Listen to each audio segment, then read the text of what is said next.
Do you remember the movie Tupac Resurrection?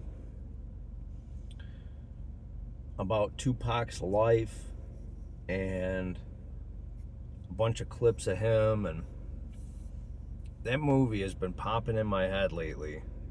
And it's one scene in particular. And he's talking about the rich and the poor. And he's talking about the rich are in this room and they're just throwing salamis across the room, just throwing cheese and bread and everything else. And the poor, we're all sitting out here on the outside and we're singing at the door and we're saying, "We are hungry, please let us in. We are hungry, please let us in." And nobody will let us in and give us any food. And he talks about how the chant in the song starts changing to, we are hungry, we need some food, to banging on the door, to picking the lock, coming through the door blasting. And it keeps popping in my head because these podcasters and influencers, and they talk about what's going on today, and they're just not hitting the mark because they're part of the people inside the room.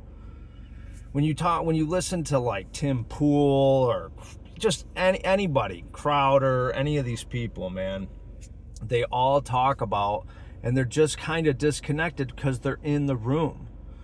And the reality is the reason people are so frustrated with politics and politicians and culture is because of this separation between the rich and the poor that's just so ridiculously out of control.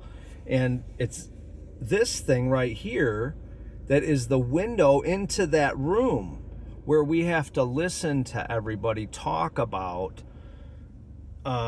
all the money they have. We just have to watch them throw the salami around the room.